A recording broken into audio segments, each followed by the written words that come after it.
Hold up, I ain't trying to stump, man, but the Yeezys jumped over the jump, man. I be in and out of arenas like I'm Scottie Pippen. Left my elbow in the pot, a la Vince Carter. Bitch, you wasn't with me shooting in the gym? James Harden with the range on me, nigga, way back. Coach, they won't knock me off my pivot, get it. Been flowing stupid since Vince Carter was on some through the legs arm and a hoop shit. And you can live through anything if magic made it. Ladies and gentlemen, if you don't know, now you do. Yes, sir. We are back. Round of applause for yourselves. This is your guy, Marcellus Ease. NBA season is back. It's been a good minute. We got a lot of interesting things to go over today. Joel Embiid and the 76ers. Are they really ready for a championship? Load management is already planned out as the league tries to transition out of that rabbit hole in order to please the new TV partners for streaming. And speaking of load management, Victor Wembanyama spoke on how some of his favorite stars growing up had a lackluster approach to the game, and it changed his view of them. Wemby all summer stay throwing shots. This guy is not afraid and truly has the Mamba mentality. And Stephen A. Smith sits down with Mr. Cite Your Sources himself, Jaylen Brown, as a clash between the NBA media and the intellectuals across the league historically come together and look for understanding. Everything from the Olympics to Nike and even Jaylen's marketability was brought into light. And last but not least, we'll get into volume 3 of Crossbranding Conundrums, this time involving DeMar, DeRozan, and Drake, as some of the energies from Kendrick's summertime pop out has spilled over and sort of taken the Vince Carter jersey retirement night by storm. So the 76ers have announced that they're going to load manage Joel Embiid's left knee this season, already letting it be known that him playing in back-to-backs is going to be a slim possibility. And again, this is a very interesting landscape that we're in, not only with the new CBA kicking in, the 76ers having pressure to win now, while dealing with Joel Embiid getting older and his knees not really holding up, as well as the media landscape with former and current players giving their opinions on certain situations. And Embiid's own teammate, Podcast P, aka Paul George, has actually spoke on this before about the conundrum with the NBA scheduling, the way it is now versus the way it was when he first came into the league, where guys sometimes would have 3 games in 5 nights, and afterwards they would have 2 to 3 days of rest. The scheduling the way it is now, there's a game, then a rest day, game, rest day. And he spoke on how players can't really build up the calluses to last in the playoffs. That's why they're getting hurt. And that's why I say right now the media landscape is very interesting, with former and current players always giving their opinions on certain situations. But first, we'll check out what Podcast P had to say, and eventually we'll get to hear from former NBA champions who have the understanding of the mental preparation as well as the physical entering into an NBA season where they're aligning themselves to go after NBA championship. You guys check it out, and every once in a while, I'll check in. But you know, when I came in the league, like, and I went to a blue collar team that worked extremely hard. That was like the norm, like practicing hard. You know, the 2-a-days on training camp, like that was just like that was the norm to me, and I enjoyed it and I loved it because it helped prepare me mentally. It helped prepare me physically. Like it prepared my body for what was to come in a long season. And I think now they're like, teams don't really practice. You know, we're not getting up and down. You know, there's just, it's a lost art when it comes to that hard practicing. And I think that's why there's so many injuries that's going on, because guys that have a high load day and then a completely off day and then a high load day. You know, back then it was, you practice hard, you got a game. You practice hard, you got a game. And that's when Paul George had first came into the NBA. It was like that. Sometimes in 5 nights, they would have 3 to 4 games. And then now they switched the scheduling where it's a game, day off, game, day off. And on that day off, it's a complete rest day. And this is where a lot of teams in recent years, they really don't get a lot of practices in as fans think that they do. A lot of it tends to be walkthroughs. But that very momentum that Paul George used to go through when he first came to the league, the 3 to 4 games in 5 nights, that helped his body build up a certain resistance that he can deal with the playoff intensity from the months of April all the way to June. And that's where we see a lot of injuries in the NBA happens, especially with the superstars today. Those same high intensity pressurized environments is what Joel Embiid is going to have to work through after not necessarily building up his body like that during the regular season due to the off days and just teams already kind of only having walkthroughs during practice, not necessarily going as hard. You might have a day off. Then you come right back to it. So I feel like your body just built the callus and that you were prepared for a long and rough season to where injuries there wasn't that many injuries. There wasn't time to take a load off because you felt good to play. You know what I mean? And I think now it's just it's tough. It's tough because it's almost the reverse. They think by giving us time off, it's helped managing our bodies. But in honesty, I think it's just making us weaker as players without putting that load and strain to our bodies. One other thing I want to note on that, this new schedule. And by new schedule, I mean, maybe it was 18, maybe it was 19, but somewhere around that time period, there was an emphasis with the scheduling around eliminating as many 4 and 5 nights, which I don't even know if they exist anymore, eliminating 5 and 7 nights, eliminating 3 and 4 nights. And on paper, I think it sounds great. I really do. I like that idea. The problem is, prior to them changing that, you would play 5 and 7, and maybe you finish on a Monday. You probably wouldn't play again till Friday. There was time to recover from nagging injuries. I can remember with Doc, Doc was great about giving us days off when we needed them, and we would have a Monday game in LA and not play again till Saturday, let's say, and he'd say, I'll see you guys Thursday. And we would go in knowing Thursday and Friday are going to be hard practices, but now I get a little break here to recover. And you go in the gym, maybe you do your maintenance work, maybe you do your training table work, maybe you get your shots, but there was time. And now with the current schedule, it feels like it's game, day off, game, day off. There's no long breaks during the season where you have multiple days. I can't remember if it was T. Lou, but I know it was one of the coaches over this weekend. They said to me, they're like, we haven't had a 2-day break between games in over 7 weeks. All-Star aside, it was back to like December before there was a 2-day break between games. Do you sense that sort of lack of longer time between games? Yeah. Yeah. I think that's tough on our schedules because we just recently, like last month, I think is when we first started getting 2-day breaks in between going into the All-Star break. But before then, we were every other day, if not a back-to-back.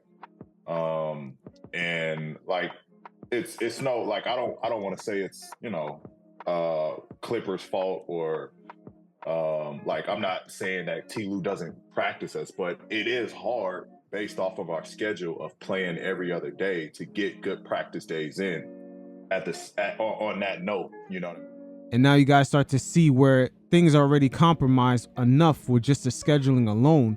But you add on top of that, the 76ers having a new roster with Paul George and other players, with Embiid already taking extra days off just to rest that knee. This is a really difficult position to be in when going into a championship season. These guys, their goal is to get to the finals. We're not talking about a regular season team here. There's a certain preparation that it comes with, and former NBA champions, they are not fooled when they see what's going on. They're like, this team, this ain't it. This is not the way to go. Yeah, it's just the way the scheduling is. Like, they made it not so many games in a week span, but we're still every other day, which is, I almost would do more games in the front and then get a little break, because those breaks, like, as much as it is physically, it's a good mental to get away from the game for like 2 days and then come back, and know, all right, now we got another stretch. And that was the way we looked at it as in Indiana. Like, all right, let's win this 5 out of 7. We got 2 days to recoup. And then let's target this next week. Let's target this, 4 out of 6 this week. You know what I mean? And it's a different game, man. We're adjusting to it and we're trying to figure it out. But I think it is a different game. So right here, we're definitely getting great insight to the way players have to prepare themselves in order to get to that April, May, June playoff run. There's a certain buildup that has to occur during the regular season in order for guys to get their bodies to last that long. This is really great insight here, especially in correlation to the 76ers this season. And this is why I said the media landscape right now is very interesting, because we're seeing former NBA players, those specifically who have won championships before, kind of see the situation in Philadelphia with Embiid, and they're like, we're not sure if you guys are ready to go after that NBA title. And as soon as the 76ers have made that announcement about resting Joel Embiid, two former champions right away had called it out, and it couldn't be any two players better than the big ticket, aka Kevin Garnett, and Paul Pierce, aka The Truth, to kind of bring this into full circle. You guys check it out, and every once in a while, I'll check in. What do you think is a good number of games he played? 82 games, man. This is what the fucking job calls for. You're not practicing. You're not even playing a whole fucking, you don't play in the summer? Right. I can see if you playing in the summer, you on the playground, you went to the Olympics, then it's training camp, y'all do 30 days of fucking tour days. Okay, that's when you get rest. Man, I don't want to hear this shit, man. See, Kevin Garnett calls it out right away. You guys are not practicing. They understand what's going on. KG, before he retired, he went through that same transition. The 5 games in 7 nights or 4 games in 6 nights. He went through that in the beginning of his career. And by the time things ended, it was a game, rest, game, rest, game, rest. So in those rest days, most of those practices are just walkthroughs. I don't want to hear none of this shit. Motherfucker can sit out a back-to-backs. Bro. Hey, listen, we done with that comparison of the era shit. We're going to respect this era and what it does, and that's it. Don't compare nobody and none of this shit, because you can't. If you ain't play, man, listen. Once again, you see how KG's frustrated? We all know KG's emotional, but this exact scenario, it could fool some of the fans, but it's not fooling the players, especially the guys who won championships. It's not fooling them. And they understand that Embiid is trying to get up to that level, but this is not the way to go about it. The way the 76ers have approached this is the polar opposite from teams that have been locked in, especially with a limited championship window, to actually go after the big fish. I think that's going to hurt Philly. That's going to hurt Philly from not even that, but bro. From a seeding perspective. It's rhythm. One night I got P, next night I ain't got it. They might put themselves in the position to where they play Boston in the first round. Bro, the league gotta get might this not be under control, good. bro. This is all over the place, real shit. And ain't nobody saying nothing. You know what I'm saying? Ain't nobody holding nobody accountable, bro. So not only are they not gonna practice, they gonna sit out. I ain't got you in 15. Hey, look back to back. Once again, the situation in Philly is not fooling the players who have previously won championships. They understand the mental as well as the physical preparation going into a regular season. It is important because that buildup will allow for great characteristics to show when you enter into the playoffs, dealing with adversity, fatigue, and number of reps you have against certain opponents. Maybe you remembered something during the regular season, a situation where it was a last-second play and you remember the player going left, not right, or they put on a certain move. These things tend to lead up into the playoffs. That's why the regular season is important, especially for the championship contending teams. Another former NBA champion, Robert Parrish, is not being fooled by the situation with the 76ers and is calling it right out. First of all, I find it as so. First and foremost, your main and most significant priority should be fitness and conditioning. First and foremost, load management should not be an issue unless you're coming off a significant injury. We all tired. We all banged up and beat up. You take personal pride in your fitness and conditioning. That's one of the things that I admire about LeBron James. Forget about his longevity, his high level of play. I like the fact that he takes his body, his work ethic, his off-season fitness, and during the season fitness dead serious. And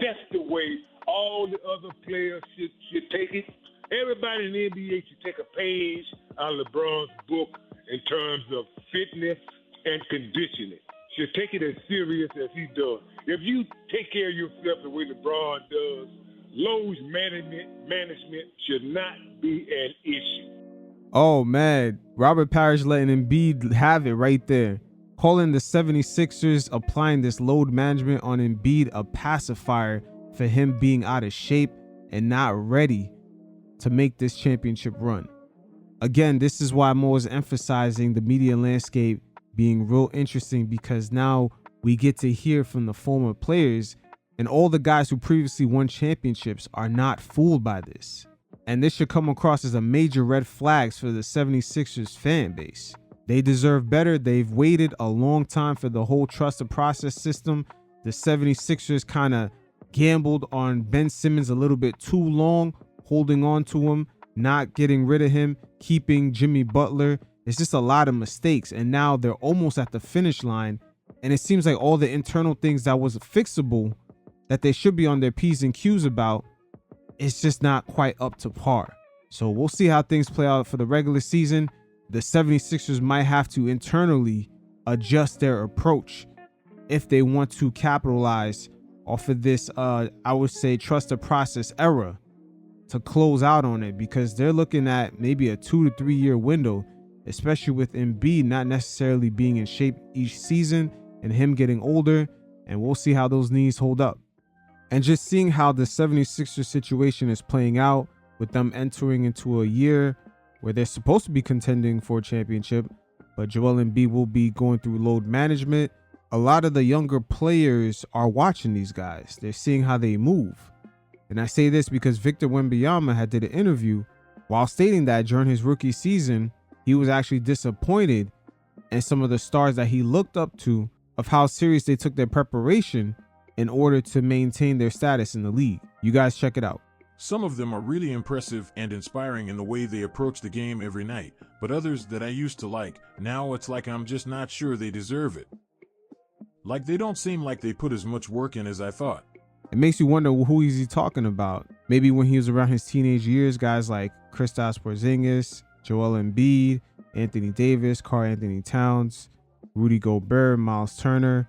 These are guys that he possibly could have looked up to. They play the same position as him, and a lot of them are stretch bigs. And he was asked to further elaborate if there was any active players that he still admired. Some of the guys I've been watching growing up, I'm not disappointed, but I'm like arg. That's it?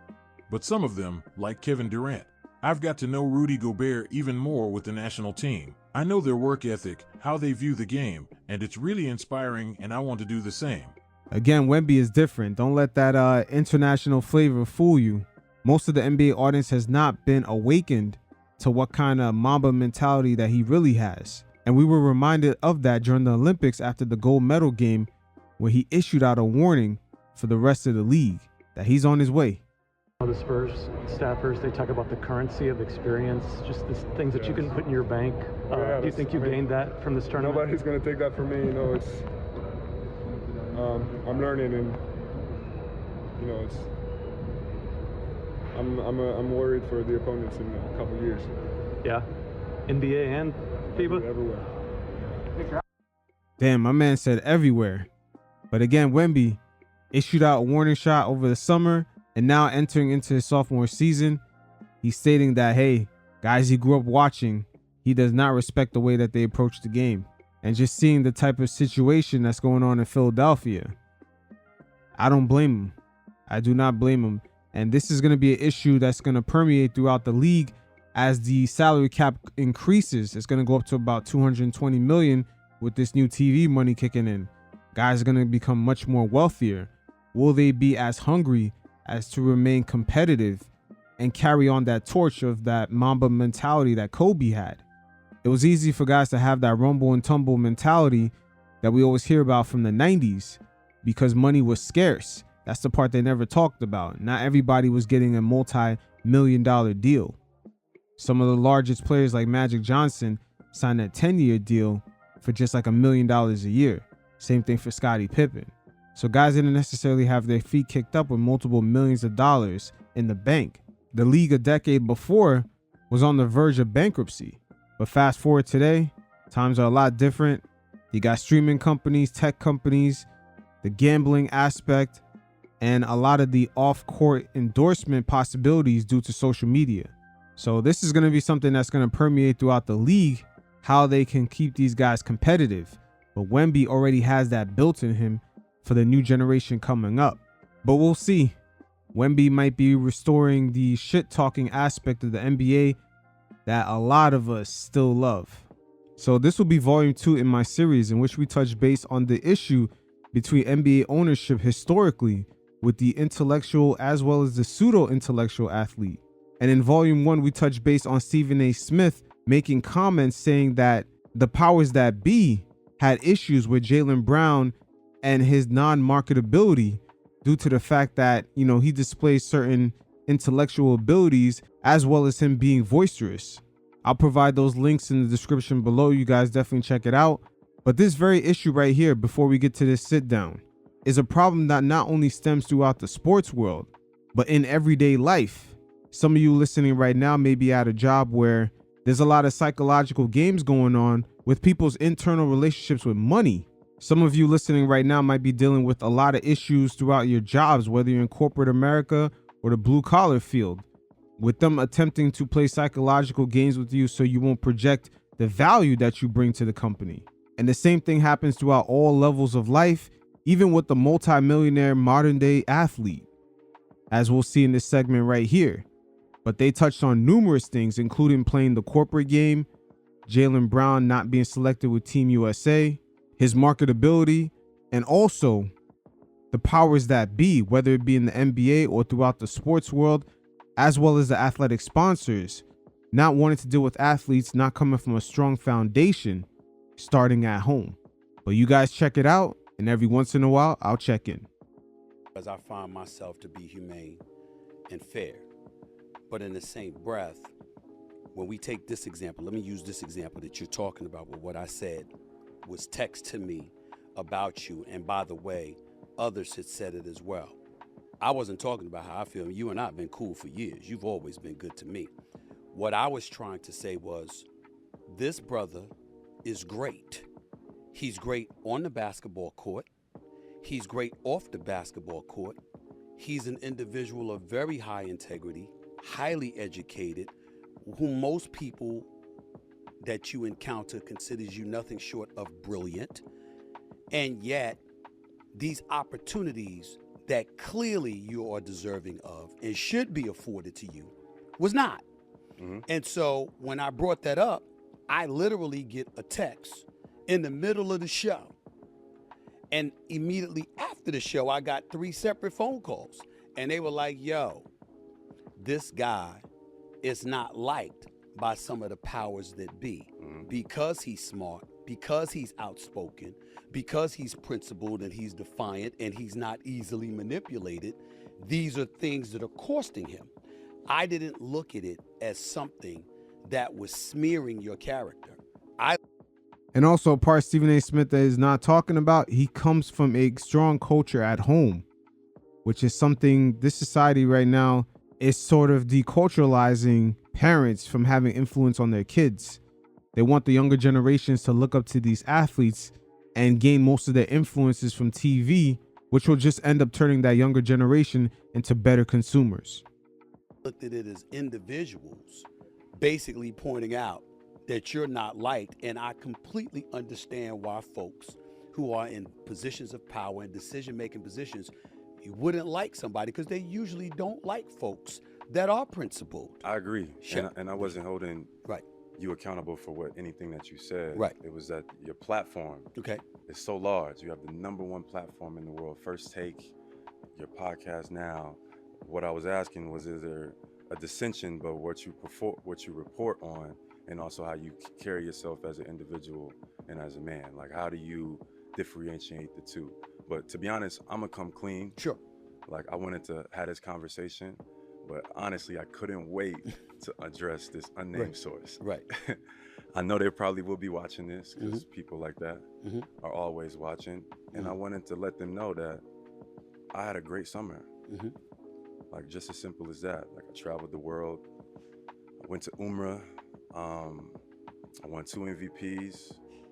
I, launched Black Wall Street in Oakland and made a music video. I had a blast. Right. So I wanted to let them know that I had a great summer. I really wanted to address them directly, but I feel like since this all kind of happened on your platform, I want to send a message to you, to them. Right.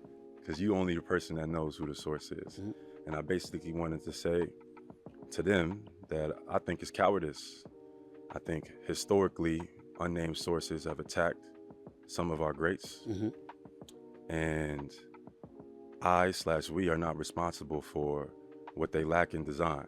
And when he says something like that, attack some of our greats, I think he's making reference to Kyrie Irving and Kareem. Jaylen in the past tweeted out a few things that kind of show support for Kyrie Irving as he was going through rough times. And also historically, if you look back, Kareem, even though he's not heavily promoted today as being one of the greats, had a lot of major issues in the 60s. Being a very highly intellectual athlete, especially being African American, dealing with the mostly Caucasian media from back then. That's why he's not really promoted in the same way as other greats, even though he is on that level. There were a lot of issues back then with him, especially with him displaying certain religious beliefs.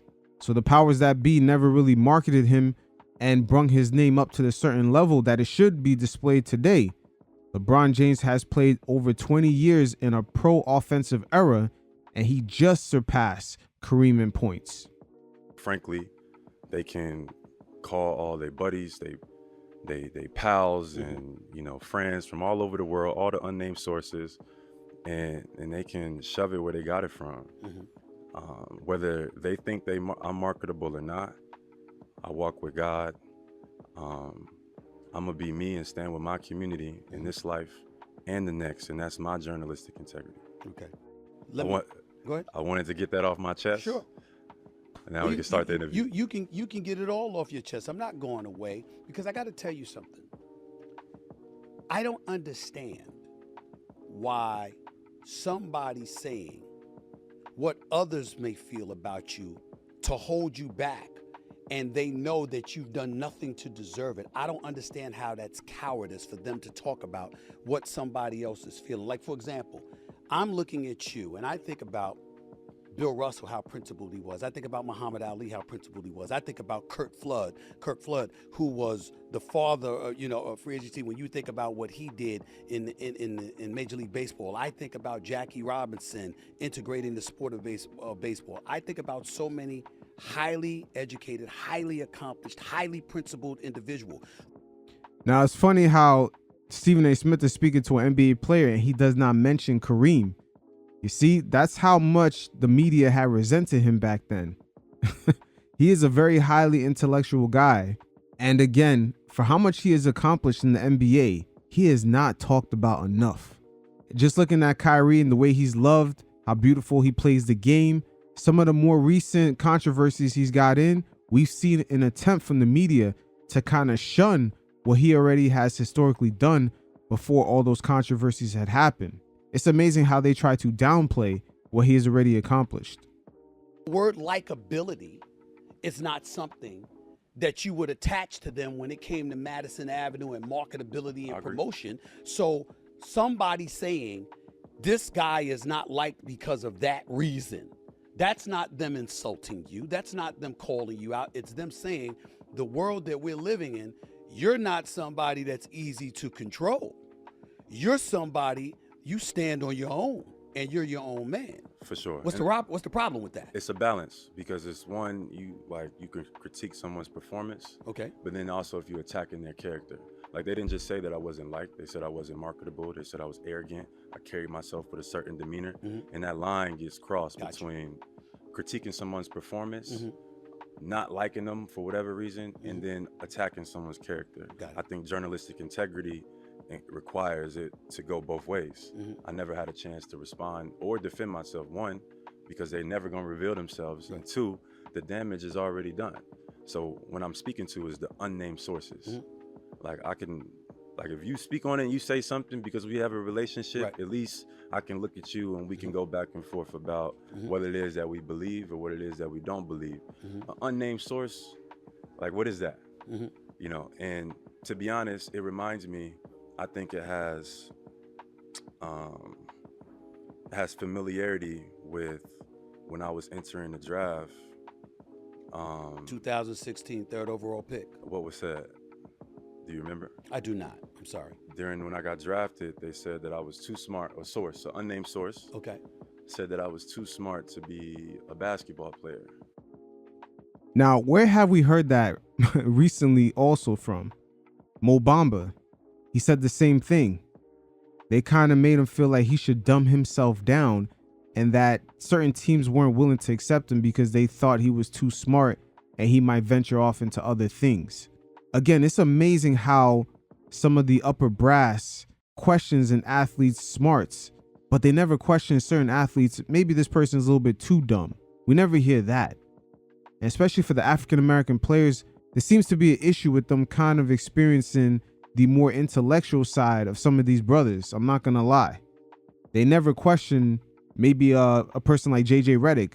How come they never say he's too smart? We never hear that. Or any other players from different cultures. Again, historically, we've seen this play out a lot. And it's starting with Kareem.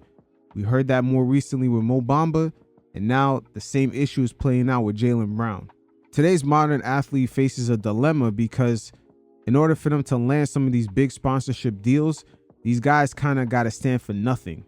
Very similar to what we see playing out in the Kendrick Lamar and Drake back and forth in the rap battle. One guy stands for something and he accuses Drake for not standing on anything. But at the same time, that's how Drake makes his money. He has to be a universal figure. He has to be almost a corporate shield. You know, towing that line that we see Michael Jordan and guys like Barack Obama on that level and that name recognition and that brand recognition kind of play. They don't take a stance on anything. They have to appeal to everybody. That is exactly what these sponsors are looking for. They don't want someone out there voicing their opinions too much. The only athlete I could think of off the top of my head that kind of told that line and been himself is Charles Barkley, because he presented like that off rip, and at the same time he uses his charisma, and people like him for that authenticity. So it kind of translated in a way where these sponsors could actually market products around. That's a very unique thing Charles Barkley was able to pull off.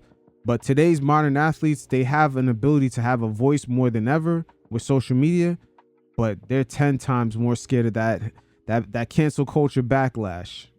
Or something like that, and that would hurt my draft stock because it was a form of questioning authority.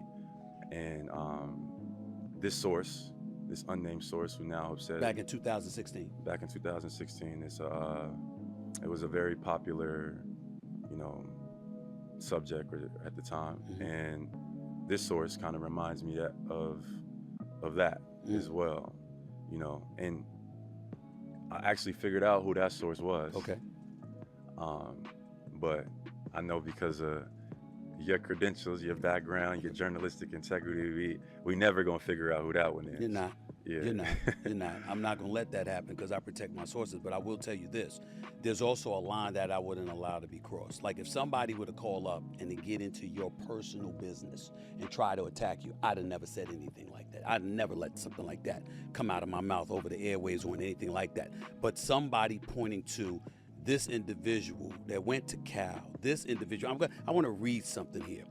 At the time that last year, when you agreed to your new contract extension, 5 years, over $300 million, it says here, you're the youngest person to ever hold a lecture at Harvard, became an MIT Media Lab fellow, was offered a NASA internship, became the NBA Players Association youngest vice president at the age of 22 years of age.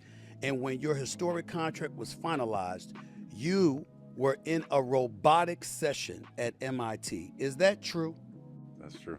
So with all of that being true, I look at somebody like yourself and I don't consider it a negative because the words that emanated out of somebody's mouth about what was being felt about you forced us to look into your background even more and ask the question, what the hell is wrong with him? Absolutely. Look at his intellect. Look at the fact that he doesn't get in trouble. Look at the fact that he's a great player on both ends of the floor. It forced us all to look at you, and then it had me screaming, why the hell isn't he all NBA? Why the hell isn't he on the Olympic team? You see what I'm saying? The issue here is not his gifts, it's his perspective. He doesn't have the whole basic jock scope. You see these NBA owners, as well as in most everyday jobs, there's a lot of little disguises here and there to kind of, I don't want to say rob you of your worth, whether it be compensation or how you should be treated at the job. But with the league entering this new CBA, you can see the way they constructed the contracts, giving the players a higher percentage of revenue splits. I believe the players make 51% of the league's revenue now. But there's a lot of things underneath the layers because these billionaires have a team of lawyers that have years and years of just understanding contract language, and they're able to make things look good on paper. But on the back end, we've seen this new CBA actually take away players' mobility from moving from team to team. And also, it created a pool of players who have value in the league when it comes to their on-court skills. But in the open marketplace, they cannot cash in on that value. That's why there's been very little player movement in free agency. Only Paul George in the last couple of years is pretty much the only star that has transferred teams and has gotten a max deal. But a lot of players are not willing to test that open market because now the landscape is not designed in that way. And players like Brandon Ingram, Julius Randle, Lauri Markkanen, even in a way, these guys are kind of in a gray area where they're very skilled on the court, but teams right now are so stronghold on not hitting this second apron in the salary cap that they might not get their value in an open market. So they might be better off taking a lesser deal with their current teams. This is by design. And also the owners found ways of having less players on rosters now. They can have guys on two-way contracts, and certain teams will see that's kind of hitting that threshold of being in that second apron will carry less than 15 players on a roster. So there's a lot of like small finesses that these owners kind of have snuck in. And if the league had more players like Jaylen Brown that are willing to strike or look more into these finer details, that would spell a lot of trouble for the owners. So that's why I say there's a correlation between some of the psychological games that get played, whether it be in the everyday workplace, translating to the upper ends of the NBA landscape involving multi-millionaires and billionaires. Jaylen Brown and Jason Tatum are in a situation right now in Boston where they're on huge deals, but at the same time, there is a pending ticking time bomb on how long ownership can keep this team together due to them being over that second apron. So there are multiple games being played here. Been misconstrued, right? Maybe in my tone, but my issue was never with you. It was with the unnamed source. But I knew that. I think because your mother, because your family told me. I do hold you accountable for your platform. I think we should hold each other accountable. Right. You have the biggest and largest platform. I feel like one of the biggest reporters in the U.S. So I think that should have some dissension at the end of the day. I had no problem with that. Who I always wanted to address, who I couldn't wait, was this source. Right. So that's why I wanted to iterate to you, to reiterate back to them that whether they think I'm marketable or not, whether they think I'm liked or not, it's not stopping nothing. They can do their worst, and I'm gonna stand with my community, and I'm gonna be myself in this life and the next, and that's what I stand on. When you won the championship and they said that you were the most valuable player for the finals, you looked shocked. I remember that look on your face. You didn't expect that at all. Is that a fair assessment?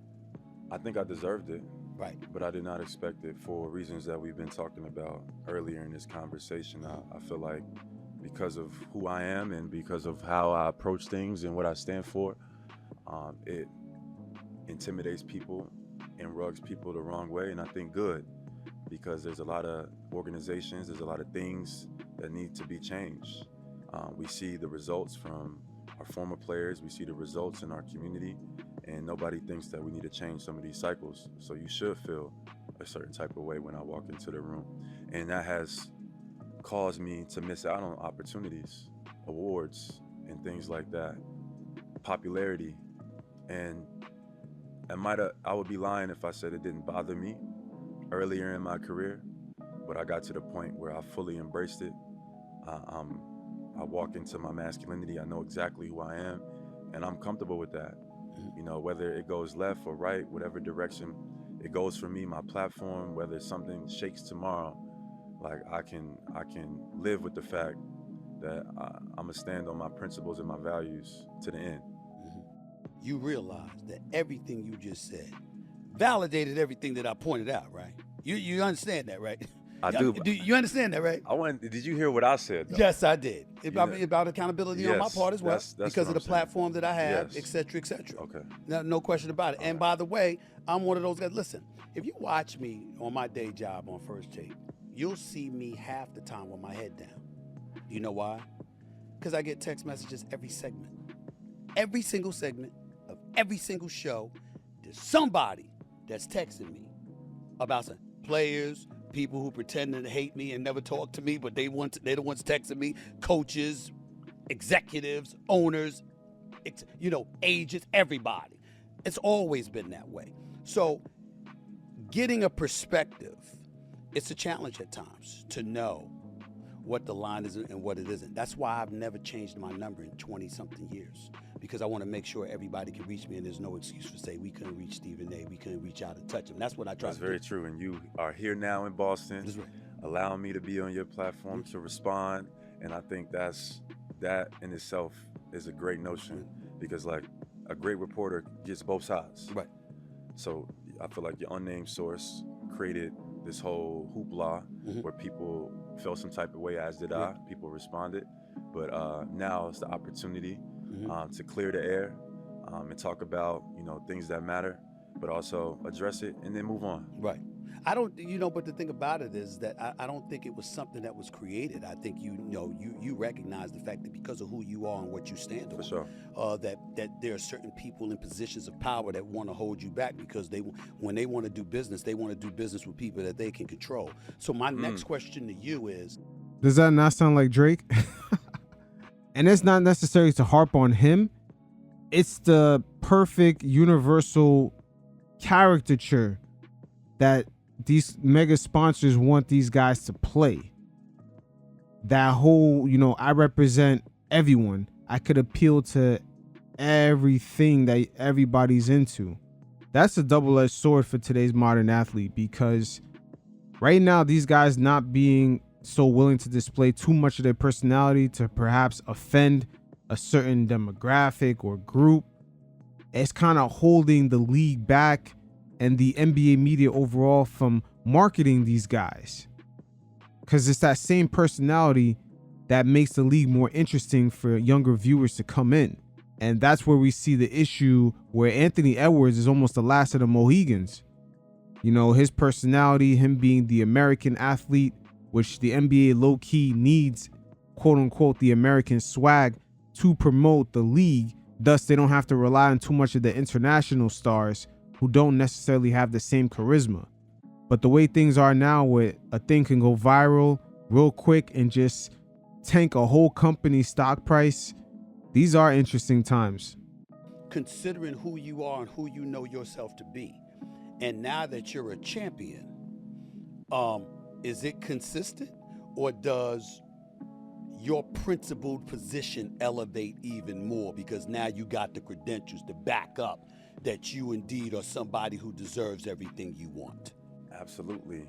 And yeah, it makes you stand on it even more. Like I'm comfortable with it. Like I passed on millions of dollars worth of endorsements, not because I don't think that the money is of value, but I more so think for the next generation and helping athletes kind of understand their value to a different level. Right now, we kind of look at this exchange between endorsement, between athletes gets paid an X amount of dollars. They have no creative control, no input, no say-so. Very little percentages on royalties, which a lot of these guys don't talk about. We hear so much about the upfront money. A lot of the athletes, when it comes to their endorsement deals, are in a very similar deal to the rappers in a record label, but they're not collecting any of the back end money when it comes to the streams and the master recordings and publishing. I'm over, the direction of how they want things to go. They don't own their IPs, nothing of the sort. And as a Players Association rep, I get those phone calls when I'm talking to older players and their frustration about how we're working with and dealing with these major corporations, how it's difficult. And I think more people should hear those stories. Because if I was a young player and I heard this veteran that went through what I want to go through, and this person say they might have done something different, that might affect my perspective. So I'm always listening. I'm always thinking about how can I pour into the next generation, because how we started this conversation was with Bill Russell, and playing for this organization and admiring somebody like that. I feel like I have no choice but to walk in their light.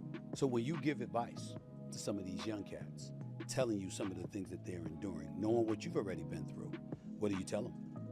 I tell them to think for themselves.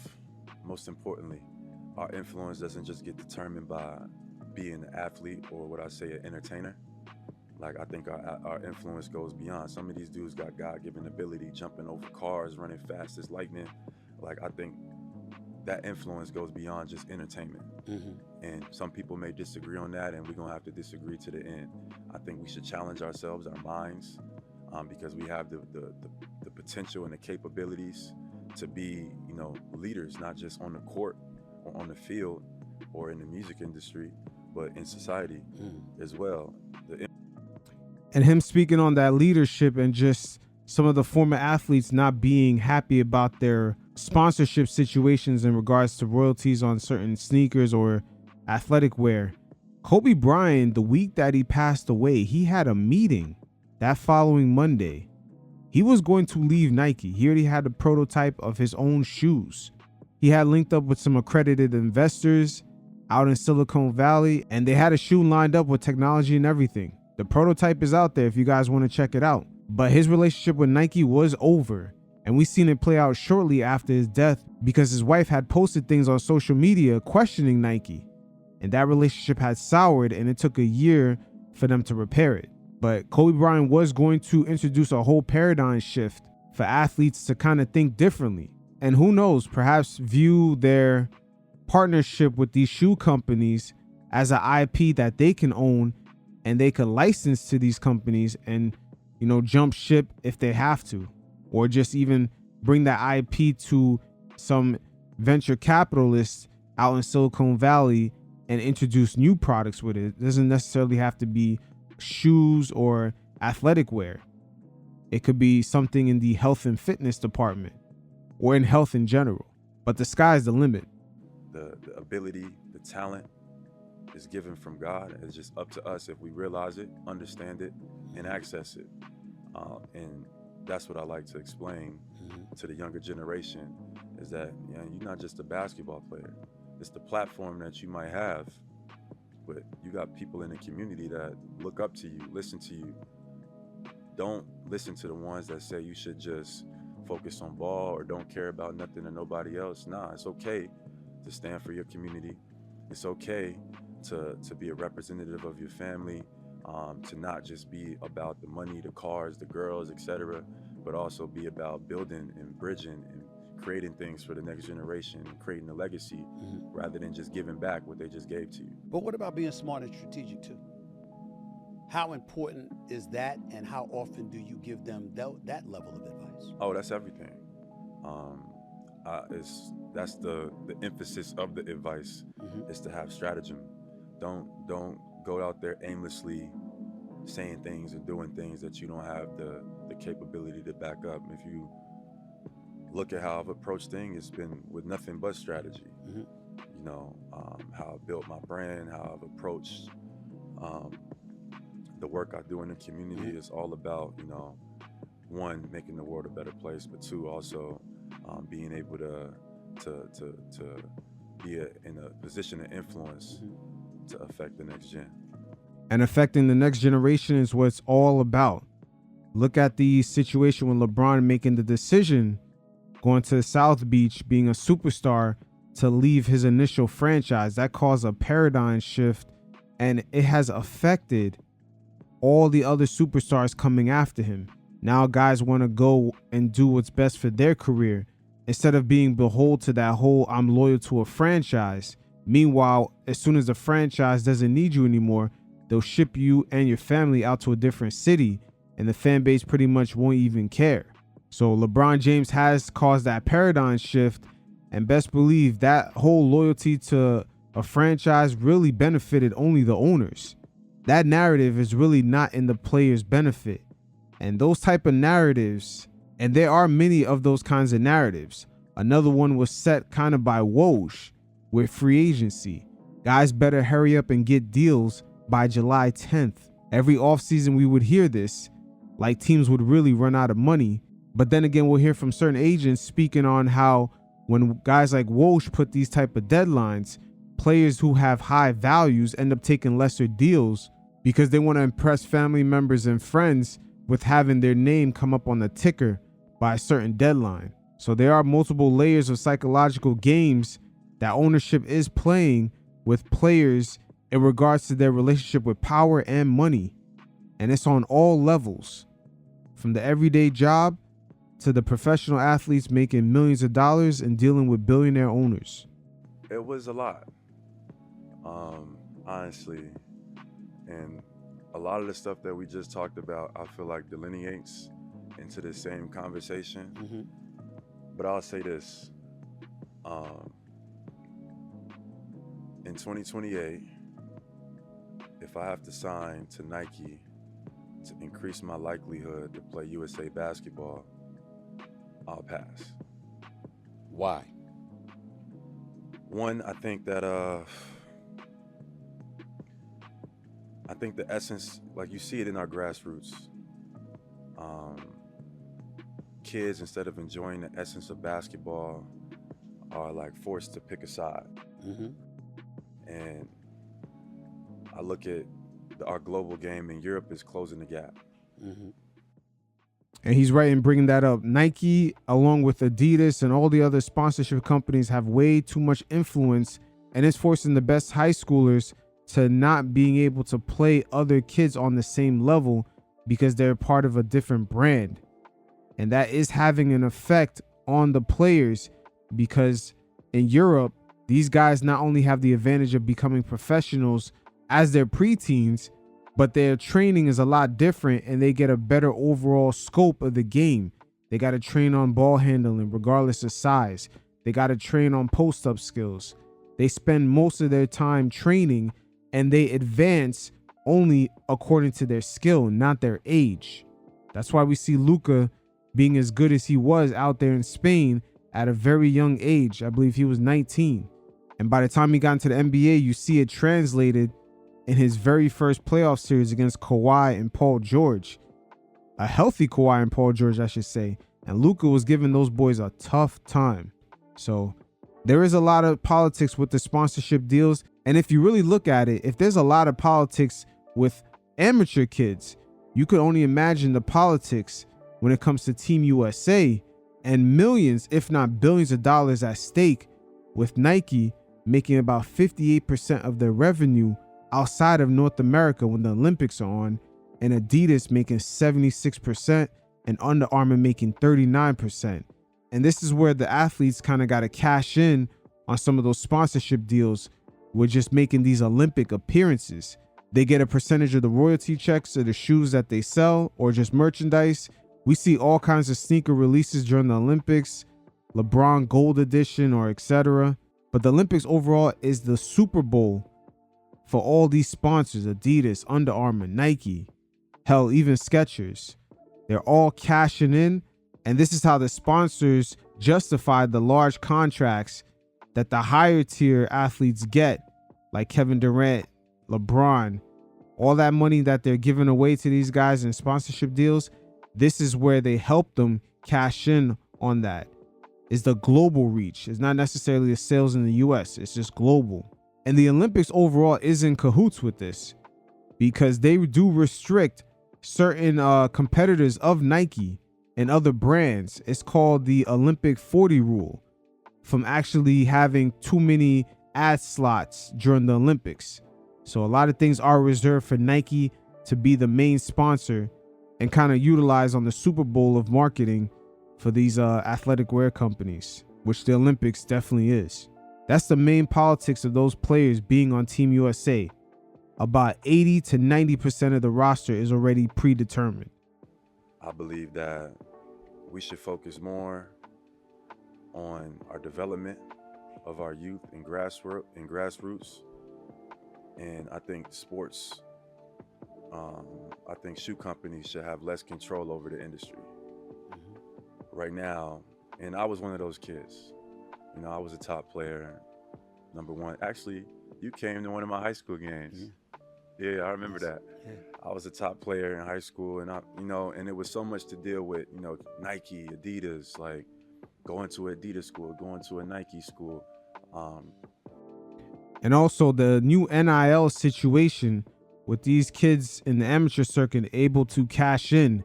It also allows these athletic companies to lock in deals with these kids earlier on and get them at a cheaper rate. Because for these kids, that'll be their first 6-figure to 9-figure check. It wouldn't necessarily be coming from the leagues. It'll be coming from these shoe companies first. So today, most of the NBA players you see getting drafted, a good amount of them already was cashing in 6-figure checks before they even got to that stage. These are very interesting times now, because just a few years ago, this was not even the case. And the kids should just be focusing on development. And I think this has a direct correlation to what we see at the highest level, even in, in Olympic play. Like, politics is not synonymous with basketball. As my role as the vice president, I sit in these conversations with now who is Andre, who's our executive director. Andre Iguodala. And Adam Silver, who is the commissioner for the NBA, who goes back and forth about what we need and what's best for our game. So I know what corporate sponsors, what their pedigree is like. I know what the relationship is like. I know how those conversations go on. Anybody who thinks sports, politics are not cohesive, they operate in sync with one another. Absolutely. You lying to yourself. So I'll say it again, because I know it'll be a quote in 2028. If I have to sign to Nike to increase my likelihood of playing USA basketball, I'll pass. Why do you mention Nike? Because they're the lead sponsor for the USA basketball team. But I'm also asking you that question. Correct. And they also operate under that Olympic 40 rule. The Olympics reserve and make sure that there's no competitor marketing their products over Nike during these games. There are rules set in place for that. So there are major power plays being made here. Is because you were once with Nike, correct? No. You were never with Nike? No, Adidas. Okay, you were with Adidas, all right. And people thought you should go with Nike, and that was not something that ended up working out. What happened with that? I mean, no need to get into I don't have a problem with the industry. I do. I'm lying. I do. Okay, I was going to say, go ahead, Jaylen. I do. All right, go ahead. I think the industry definitely needs some new energy, some new creativity, and some new options. I think the way, the shoe companies go about issuing deals and illustrating people's value in terms of IP, in terms of creative control, in terms of like how involved you are in the process, I think it needs to change. I listen to the voices of our older generation. I know players that I can name, superstars, that would tell you right now, man, they frustrated as hell. Their stuff can't come out when they want it to come out. They have no input or control. They was forced to renegotiate certain percentages that they think they should have more value. And they wish it was other options. So, people like to use the word disruptor for me, and I really don't like it. You don't like the word disruptive? For yourself? It comes with the territory. Okay. But no, because everything that I've tried to be a part of, everything that I am a part of, my thought process has always been solution-based.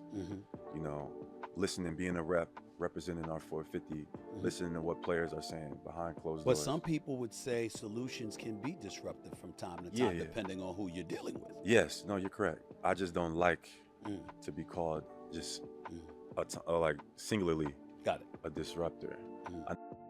Disruption sometimes breeds innovation. And for Nike, they're definitely going through a phase right now, switching CEOs. As you can see, they changed their whole supply chain, and that has hindered their customers' access to their products. And with so many new brands coming into the marketplace, they've actually gained market share on Nike. Nike, man, they've really been going through it the past year and a half. We just seen Caitlin Clark play a whole season having so much visibility and so much interest, but yet she doesn't even have her own shoe line. So what exactly is going on over there at Nike? Because there's not too many athletes in all sports that are bigger than Caitlin Clark right now. It just doesn't have that type of hype. But again, she spent a whole year in the WNBA without her own shoe. Says a lot about Nike right now. But my thought process has always been solution-based, trying to create a solution for what I feel like in society, from an athlete perspective, is viewed as a problem. And that doesn't just stop at the shoe industry. The agency model, we can go more in detail. Yeah. Actually, I could talk to you all day about this stuff. We have a lot of meetings with the union, which I'm happy to be involved with. I've been since I was 21 years old.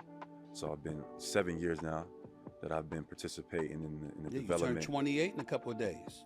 Yeah, man, this is my last 2 years in my 20s. Right, that's right. That sounds terrible. It ain't terrible. Nah, I know, but I've been a part of it for 7 years, and I've learned, the ins and outs of the operational aspect of the league, the marketing approach. I learned about, how the decision-making process goes, who has responsibilities, who doesn't, and how things are looked at and viewed. So, I think things need to change. I'm gonna read a quote that you gave, but Yes, before I read the quote that you gave, you were responding to Nike founder Phil Knight. This is in 2022, who had criticized Kyrie Irving for his quote-unquote slow motion non-apology after sharing an anti-Semitic documentary on social media. That's for Kyrie to discuss. We don't have to revisit that at all, because there's a lot of hits that he took during COVID, from myself included, that he did not deserve. So I want to make sure I'm on the record stating that, and he and I'll have a conversation at some point. But I remember when you were communicating about Nike in response to their reaction to Kyrie, and your exact words was, "Since when does Nike care about ethics?" That is facts. They use cheap labor and even child labor in some cases, quote unquote, allegedly. But we all know they've been using questionable labor, I should say. And it's really boosted their profitability on their products. It's not like they discount the price for the US customers to buy it. They actually mark it up almost times 10. So yeah, they're not really necessarily the ones to be acting like the moral police out here. Now, you've never been under Nike. Like you said, you were under Adidas. Things didn't work out, but you didn't hesitate to say what you said about them. For sure. A, why? And B, do you not see how that can alienate a lot of businesses from wanting to do business? Absolutely. With you and your willingness to speak out. I think the ones who haven't been behaving ethically, for sure. I think the ones who do, I think it actually would attract them. But as a major corporation who's huge, has a lot of under their umbrella, that always hasn't maintained the ethical approach to, the decision making that they have, especially on the behalf of their signees. So being able to see that, because like a lot of the things you stand for are public, a lot of the things you represent are public, and the messaging that you put out is public. It don't take nothing but a bit of time to see what the company represents. And I think that is the part where I challenge them to do better. And Nike mainly represents their shareholders. All their moves say so. And Jaylen right here is exposing a little back end thing that never gets talked about with the previous athletes that were signed. Guys like Penny Hardaway and the Foam Posits. That's a very popular shoe. Scottie Pippen has a popular shoe in Nike. A lot of the older players, they had shoes that sold millions, if not billions by now. And I'm wondering, what are the royalty rates of that? We always hear about the upfront money, but really, what's $20 million a year, which is good money, off a shoe that has your name on it that's making $2 billion a year? or even 10. So we sometimes know it's not necessarily about the money, but it's about the contract terms. Michael Jordan built that whole company down there at Nike, and he only has a subset. He should be almost as wealthy as Phil Knight. Might as well be a founding father of Nike. Question. Because look at all you're doing. Look at what your objective is. Who wouldn't want to support that?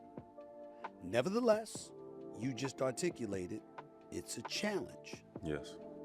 Could it be that it's a challenge because of what you stand on and how principled you are, and you're not somebody that, dare we say, is going to play the game that corporate America might want you to play? You ever thought about that? I hate the term "play the game." I know. What a lot of us do. That's a real thing. Everybody's doing it. From the average working person all the way up to even the guys that are quote unquote billionaires that don't necessarily own their own company. Some of them are still working for somebody. So they are playing a corporate game. And for the modern day athlete of today, the corporate game is really representing nothing. You don't say too much. You don't take certain stances. You sort of become this universal figure. And in a way, your fame and your success, you become almost a slave to it. Very similar to Michael Jordan. You know, he doesn't make any public appearances too much. He doesn't really say much. Same thing for Barack Obama. His words are very carefully crafted. He can't lean one way or another. He always has to toe the line in the middle. His brand is just way too big. 2024. Right. Like, it's a different game Okay. than it was in 1985. Okay. Similar people that are moving in pieces, but the game is different. I think that this generation has the prowess to be able to do a lot of different things that maybe the generation that came before wasn't able to. In a way, the internet has become almost a flying car for this new generation of players. Social media and technology has given them a leverage that corporate America used to have over them, which is the distribution of just broadcasting themselves to the world. That is a major power right now. Everyone can just do it with the device that's just in their pocket. And a lot of industries have been shaken up through this disruption. Just think about the Angel Reese and Caitlin Clark situation. They were more viral stars in college than most male athletes in the similar field, and also the professional women in the WNBA. Those girls are 10 times more popular. And that's all due to social media and just them being able to display their personalities online and people just sharing their viral moments. When something catches on fire online, there's no marketing from corporate America that could even have the same impact, no matter how much dollars are spent. Power of social media through the lens of like just the media in general. Multiple people are starting platforms. Multiple people are entrepreneurs and working for themselves. So before, like the social norms of like corporate America is like, man, you gotta dress a certain way, speak a certain way, you know, be a certain way. You gotta have a college degree to be successful. This is what I view as playing the game. 2024, I think that still exists, but we've seen that game change. Where now you could be yourself, you could dress casually or however you feel comfortable. You could have red, blue, yellow, green hair, and people will still accept you if you're good at your craft. Right. I think that game is changing. Maybe it hasn't changed completely yet, but that's what I want people to recognize as well, that the game is changing. It is not the same, and it's our responsibility that the next 20 to 50 years looks different than it looks right now. And also, it takes certain stars to become brave, like LeBron James, when he had left Cleveland, to change that paradigm and allow other guys to actually take control of their careers. And he took all the bullets for that. He took all the bullets for that when he initially went to Miami. But look now, the generation behind him follow in his footsteps, and now that is the norm. So it takes bravery from today's current stars. But because some of them are tied to some of these corporate sponsors and just these large contracts, the more money these guys make, the more they are controlled. Devil's advocate with you. You started off this interview interviewing me, asking me questions, right? And we were talking about me in this industry. Let me tell you what the dilemma that I have, and you tell me how you feel about it. I don't want to dress in a damn suit every day. I like my suits. I really do. I like to dress sharp, but I don't feel like dressing like that every day. Coming on the air, knowing that hundreds of thousands are watching live, that millions, in my case, billions, might be watching on video, on social media and video over the course of a calendar year, et cetera, et cetera. I know that there's a responsibility that comes with that because I'm saying, yeah, I can do it now. I can show up in a warm-up suit on the air right now. I can do I can do a lot of things that the typical person can't do. But if I'm setting that kind of example, I can get away with it. But most people on the come up can't. And so I have a responsibility to allow them to see what, quote unquote, the words we hate, the game that has to be played. You're trying to show them that. You are somebody that's averse to that kind of thinking. I guess what I'm asking is, with all that you're accomplishing, I'm not talking about you just as an individual, as a player, but with what you're doing in the community and the help that you need from those outside to help you, do you feel compelled at all to capitulate in any way to serve the greater good? Do I? Yes. No. But no, I hear what you're saying, and I understand it. Like I said, the game hasn't completely changed, and people have to do what needs to be done. And there's nothing but respecting that. But I feel like I'm in a position where I don't have to do that. And just through my influence and through who I am, that I could represent and create a paradigm shift as well for athletes to think differently, to understand their value in a different way. And if not, from an athlete perspective, even expanded to society as well.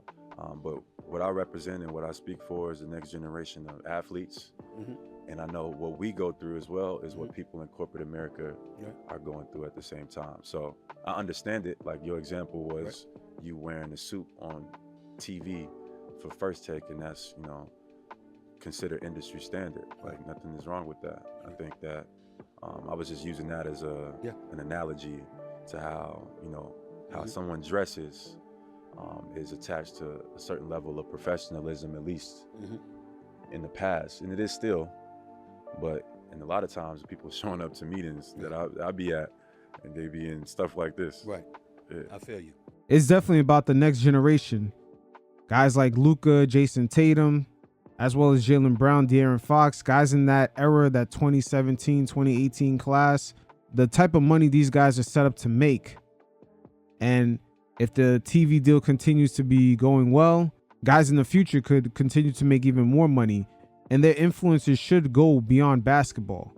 So Tatum is right about that, but it requires the stars of today to take certain chances. They don't have to go overboard, but they should make more impactful and strategic decisions, whether it be how these shoe deals are constructed with the royalty rates, or them continuing on what Kobe was attempting to do before he passed away, which is leave Nike and link up with a couple of venture capitalists and come out with his own shoe line, take control of production of the shoe, link up with the right people that have capital that can help with the manufacturing, taking full responsibility of their brand and their craft. That is a major paradigm shift, because today just signing and getting a sponsorship deal is viewed so highly. It's almost like the musicians from years ago just being happy to get a record deal. But now it's what are the terms of those record deal is a discussion. And the same thing can happen here. But these are interesting times. The landscape is definitely ever changing.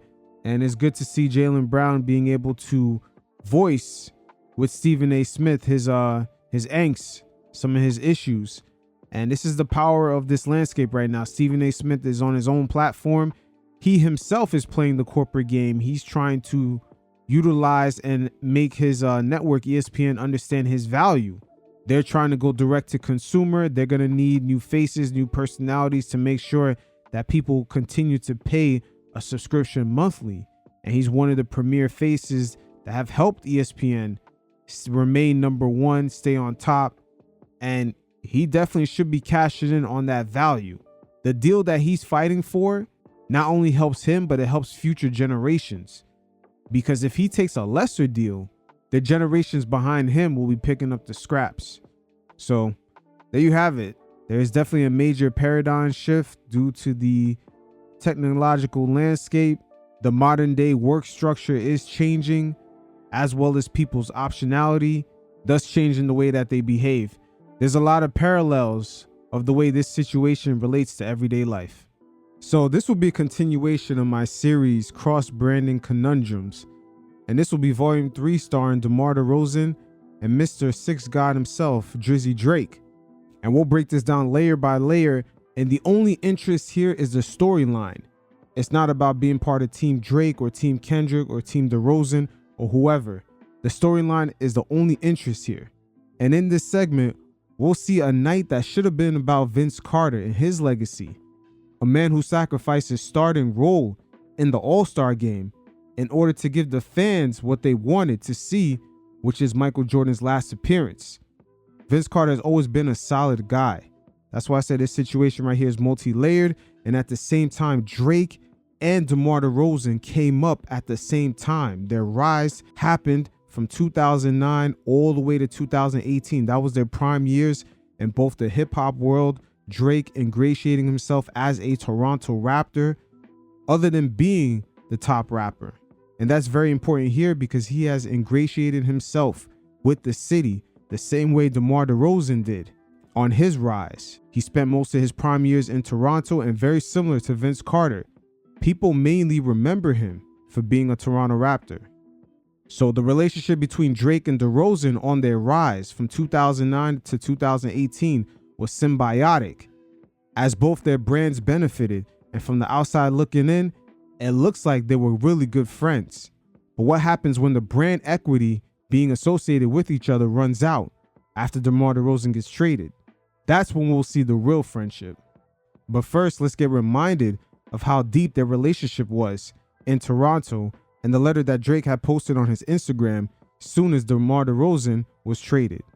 I am grateful to have witnessed your combination of skill, persistence, and loyalty from the same seats every night. Thank you for being an incredible captain and an even better friend. So again, that was in 2018 when DeMar DeRozan officially was traded from the Toronto Raptors to the San Antonio Spurs. And fast forwarding to 2021, check out how DeMar DeRozan spoke on his friendship with Drake. You went to Drake after you were traded. What did you guys talk about? Man, we just really sat there and, you know, but besides basketball, everything, just the reassurance of, like, you know, that was my partner. That was a friend. That was a friend of mine that was like, man, get away from everything. I know it's crazy. I couldn't even turn on TV that day. Phone was going crazy. I just went over there and we sat and talked for hours. Ate, sat and talked, and I think more than anything, just him being there for me as a friend, first and foremost, you know, and no matter what, you know, when it come to him, he'll forever have a friend in me and loyalty out of me because, you know, he cared. Yeah, you know, he was there for you. He was there for me when everything was just going crazy, you know, and kind of just got me settled in a sense of, like, you know, you're going to get past it. Don't even worry about it. Man, getting traded for an NBA player is pretty dramatic. It's just gut-wrenching that the franchise that drafted you and believed in you now all of a sudden has traded you, especially DeRozan being in the top of the Eastern Conference year after year. Him and Kyle Lowry getting a little close to the NBA Finals, just can't get over the LeBron James hurdle. And it's heartbreaking to a player that repped that franchise so hard just to see them trade him away for another star that can get them over the hump. That's what DeRozan kind of meant when he was like, everything was crazy. It's just him processing that the franchise basically got rid of him. So it looks like him and Drake had a heart-to-heart. There was an understanding that there was not only a friendship, but there was also a symbiotic relationship with their branding. And even though that monetarily is probably not going to happen going forward, that Drake will still be his mans. The entertainment world is shaky. There's a lot of friends just for the cameras. And we see it play out a lot during some of these NBA games where you see the celebrities shaking hands with players after the game. But a lot of those handshakes and gestures are a bit phony. Their PR department paid a lot of money for them to sit courtside and also get that camera op at the end of the games, the fake hugs, the fake, you know, oh, ha, ha, ha, laughs and whatever. And that's all to appeal to certain demographics that they want to market their products to. whether it be a movie release or a brand new pair of shoes, merchandising, a future tour, etc. That's when we see these celebrities tend to pop out and act like they're NBA fans. And DeRozan knows this. When he's on the road playing against the Knicks, or when he's on the road playing against the Lakers, he experienced a lot of these fake relationships and fake moments that have to get caught on camera.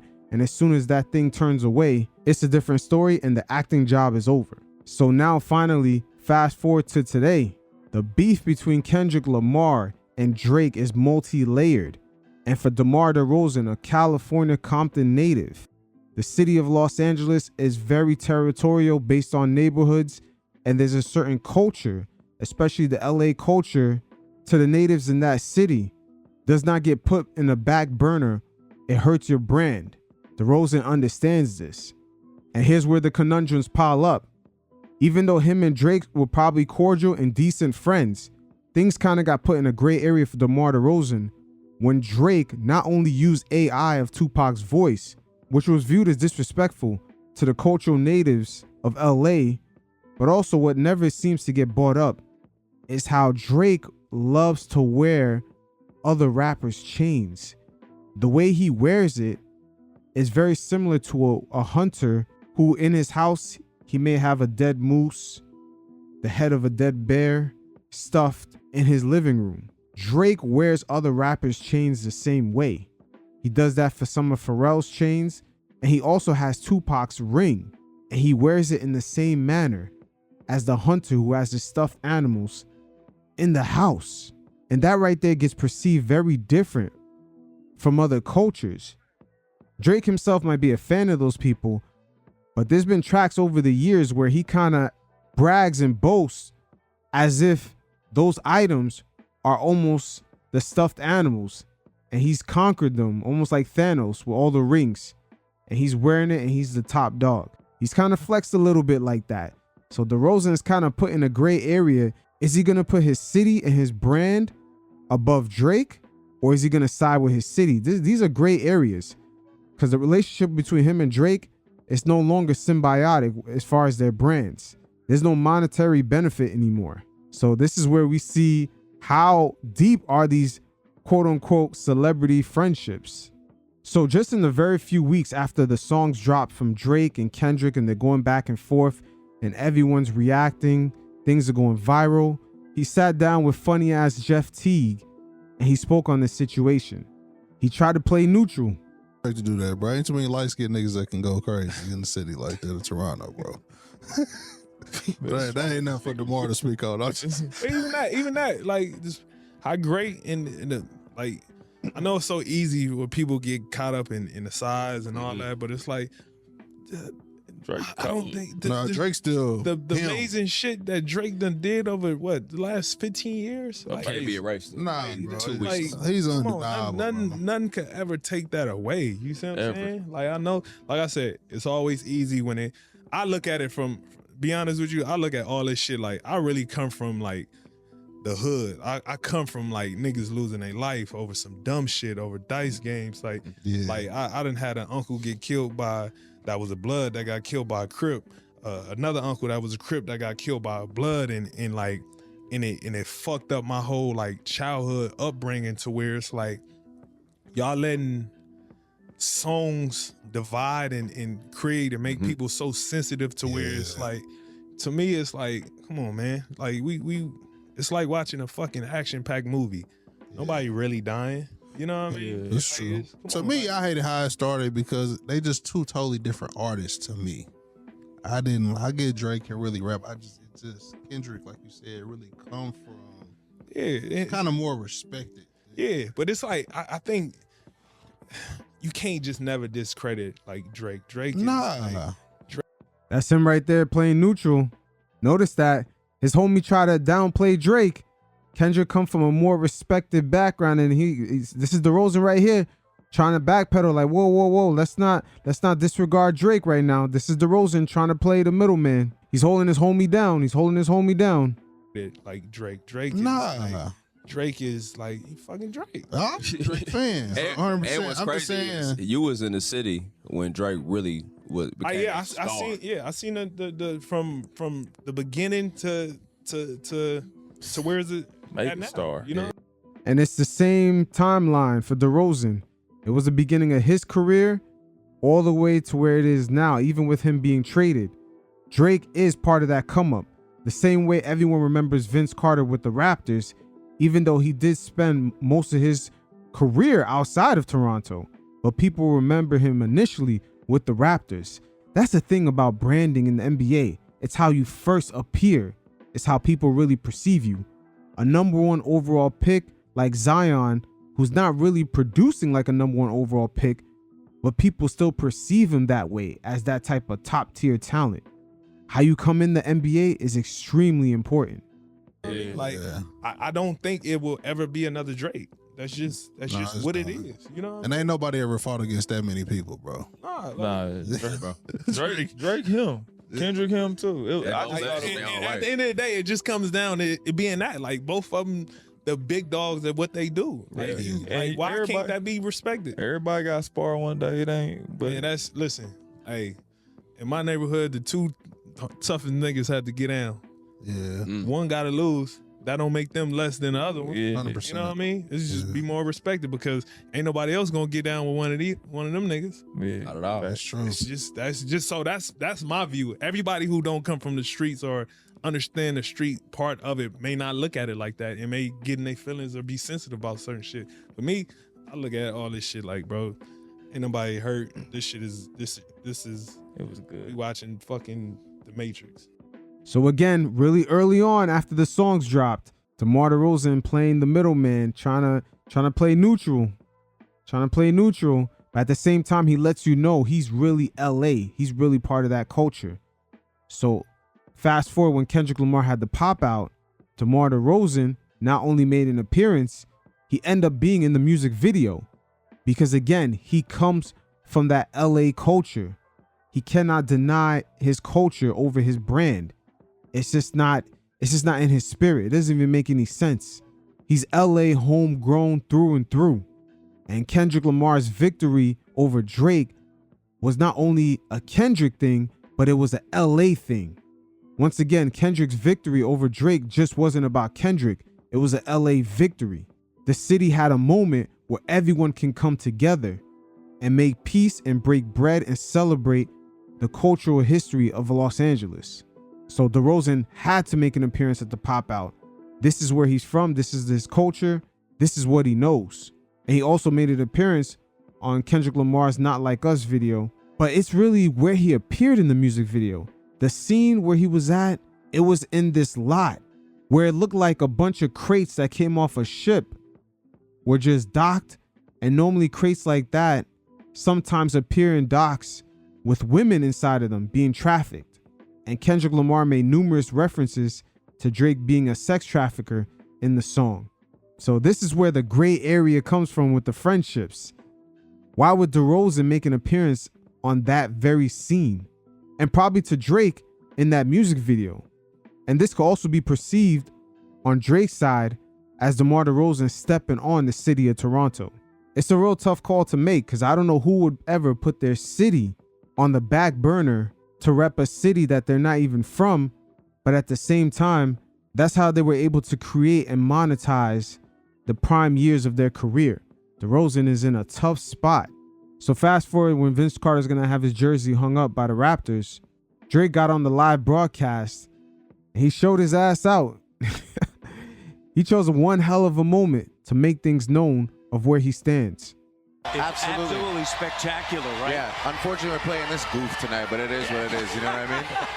Hey, look, we're going to take the break. You're going to stay with us. I bet you are, huh? Yeah. I've had enough vodka soda grapefruits. It's time to take a break, huh? By the way, put the camera on Jessie Reyes. She looks 20 million out of 10 tonight. Let's get a camera shot of her. Forget these clowns. Jesse, we have a... Oh, yeah. Let's get a shot of her. Look at that. Wowzers. Wowzers. An absolute national treasure right there.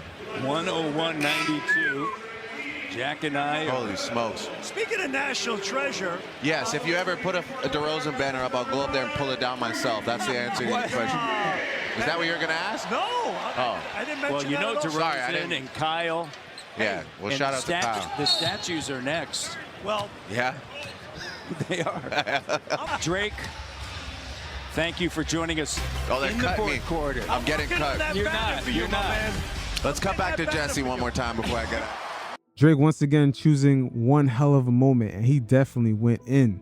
But DeRozan was told by a reporter what Drake has said during his post-game presser. You guys check it out. Tonight's broadcast, Drake said, if you ever put up the DeRozan banner up, I'll go up there and put it down myself. What's your reaction to that? Well, he gonna have a long way to climb to take it down. So tell him good luck. Thanks, everyone. Man, DeRozan witty as fuck. That was a great response. And he was out of there. He was out of there. Shout out to DeRozan. But man, these are tough cross-branding conundrums. You built your whole prime years in Toronto and also being part of that Drake train on his come up from 2009 all the way to 2018. So both of those guys seen their best years together on the come up, and their brands kind of came together like a perfect cross-marketing fusion, having the same demographics consume both hip hop and the NBA. And make no mistake about it, DeRozan, just like Vince Carter, he's one of them legends for the Raptors. Even though he didn't get his championship, he actually brought them as much playoff success as VC. And to a degree, you can make an argument that he actually got a little further because his success, just making multiple playoff runs, was way more consistent than Vince Carter's. But yeah, these fake on-camera relationships, this is like the year to expose all these things. The way it's playing out nowadays. Cross-branding conundrums. But that's all we'll get into for today. And you guys definitely hit up the mailbag with any questions you have. And until next time, you fellas stay safe. Peace.